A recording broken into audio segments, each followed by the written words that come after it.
Hi there, and welcome back to Dr. C's Morning Minute. Continuing our discussion on self-stimulatory behaviors, today I want to focus on the sensory aspect to it. And that clearly, unquestionably, is going to be the aspect you're going to hear most about in your own research on this topic. You're going to hear about the sensory aspects of stims and the idea that they are highly sensory related. Either the kiddo is sensory overloaded, too much sensory input, and this is their way of managing.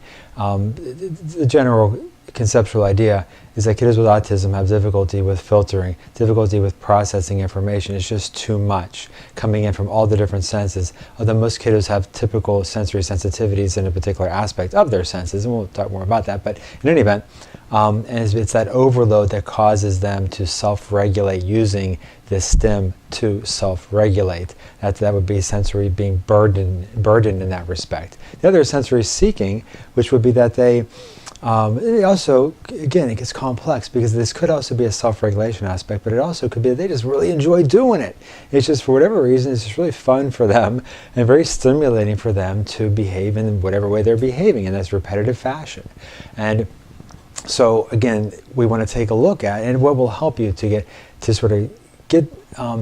straight in your own mind and understand what's happening with your kiddo, and then being able to determine effective treatment options will be to have straight in your mind, okay, this is how my kiddo tends to regulate themselves, tends to sensory seek. This is the sense that they tend to use the most.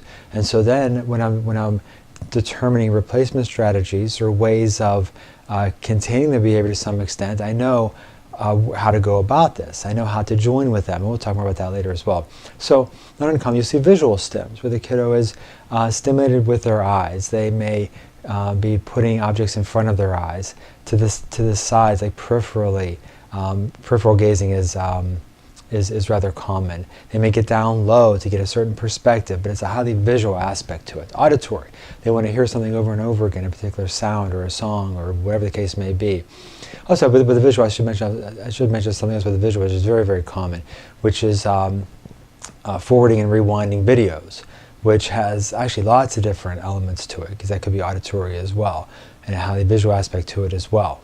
But going back to auditory, again, some particular sound. Tactile, you'll commonly, this is very common. So actually, I should touch base with that as well. In terms of the visual, very, very common. Auditory, pretty much well, but not quite as much as the visual, or quite as much as the tactile. Tactile is really common, where these kiddos want to touch people's hair, touch certain eyes, feel certain things. It's just, but also they also can be tactily sensitive, where they can't wear certain clothing. It just becomes too much, and so then getting dressed in the morning is really a challenge. Olfactory, again, maybe not quite as common as the tactile and visual, but you still see it. They want to smell everything, or there's certain smells that are particularly aversive or extraordinarily appealing.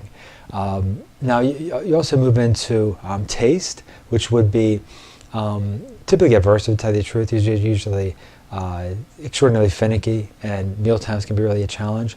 And so that's typically a sensory avoidant issue.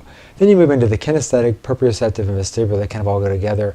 The jumping, hopping, spinning, bouncing, things of that nature, even a hand flapping element to it. And so, again, if you're seeing that aspect to it, that's, again, when we want to prepare some treatment options, we're going to be looking into replacement behaviors that are similar. Like, for example, probably one of the most common is a trampoline, as opposed to hopping in the classroom. They have a particular time and place where they can go on a trampoline and jump till the cows come home. Now, there are also behavioral aspects to this. And behavior, what I mean, is that more purposeful, intentional. And that would be, for example, avoidance. So the kiddo has learned, if I do such and such during this math assignment, I'll be taken out of the room to go jump on a trampoline. And so now that technically maybe there was some sensory issue to that, but they just don't want to do the math assignment. Okay, so we want to keep track of that as well. Attention seeking too. So they know that they've learned. Some kiddos learn in the course of time, if I do such and such, 3 people coming over to me and give me attention. I really like that. This is cool. So I'm going to keep doing this. So we have to really be careful that we don't do something that secondarily reinforces the behavior. And that's really important as well. So many aspects to this. And this is why functional behavioral assessments are so important for us to get a better handle on that. We'll talk more about some other ways to categorize this, and then how we're going to deal with this in posts to come. So see you next time. Dr. C's Morning Minute.